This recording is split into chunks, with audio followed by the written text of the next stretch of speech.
Et salut à tous, bienvenue pour cette nouvelle vidéo. Aujourd'hui, on va parler d'un potentiel combat, encore une fois, entre Alex Pereira et Jamal Hill.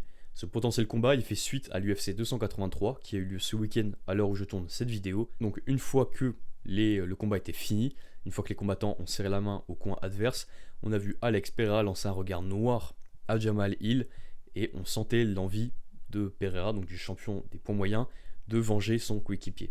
Avant d'aller plus loin, n'oublie pas que pour nous soutenir, tu peux t'abonner, tu peux liker, partager, commenter, et tu peux aussi nous suivre sur les réseaux sociaux pour être au courant des dernières actualités. Donc comme j'ai dit, ce regard noir que Alex Pereira a lancé à Jamal Hill, il fait suite à l'UFC 283.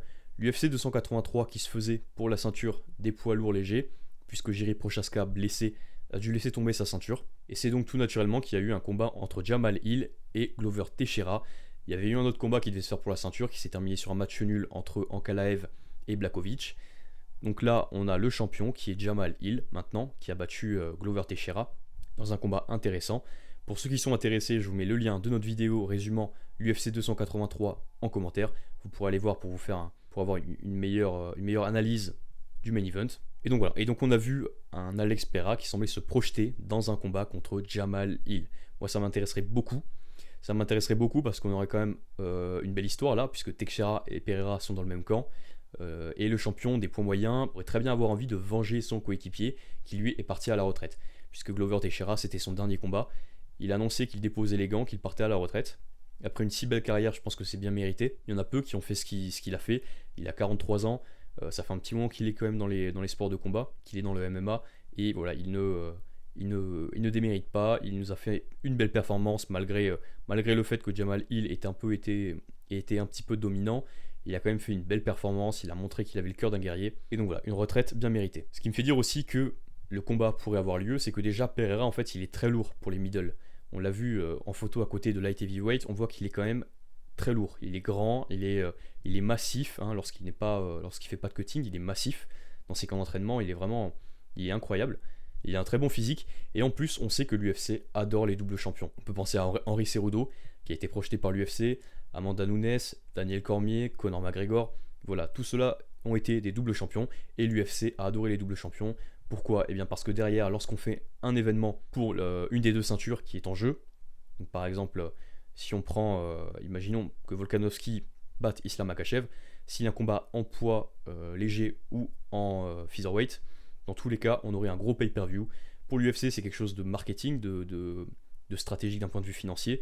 Mais donc voilà, c'est tout ça pour dire en fait que moi, le combat, ça me choquerait pas du tout qu'il se fasse. Déjà parce que sportivement, ça fait sens. On a deux excellents strikers très puissants, avec un très bon striking, qui sont capables de boxer pendant 25 minutes. On les a vus l'un comme l'autre dans leurs catégories respectives. Et puis d'un point de vue financier, bah voilà, comme j'ai dit, c'est toujours intéressant pour l'UFC d'avoir un double champion. Surtout qu'Alex Pereira, qui a quand même une histoire intéressante, puisque c'est un peu le némésis d'Israël Adesanya. Il l'a battu en kickboxing, là il arrive à l'UFC, il le bat aussi. Voilà, il y a quelque chose de très vendeur pour l'UFC. Donc ce sera un combat assez dur à pronostiquer. J'avoue que j'aurais du mal à donner un pronostic. En fait, l'incertitude serait vraiment sur le physique qu'aura Alex Pereira. On sait que faire une prise de masse pour monter d'une catégorie, surtout à ces catégories de poids-là, ça peut être compliqué. Ça peut être compliqué parce que les aptitudes physiques après en sont diminuées.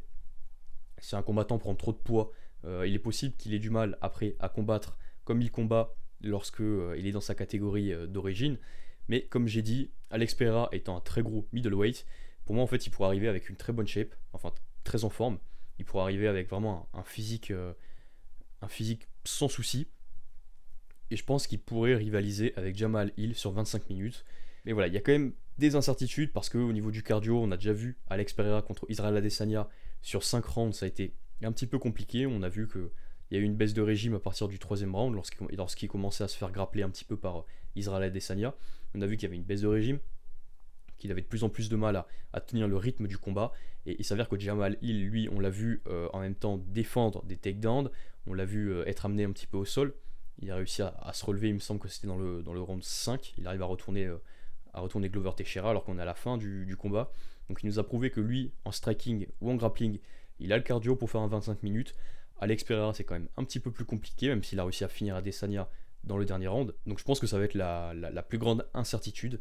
Et j'espère sincèrement que le combat se fera. Ce serait très intéressant d'avoir peut-être un double champion, ou de voir si Jamal Hill arrive à battre Alex Pereira, quelle stratégie il pourrait mettre en place pour le battre. Moi, c'est vraiment quelque chose un combat qui me hyperait beaucoup. Voilà, je sais pas si c'est votre cas, dites-moi ce que vous en pensez en commentaire, dites-moi si vous pensez que Pereira gagnerait ou si Jamal Hill l'emporterait, et on se dit à la prochaine pour une nouvelle vidéo.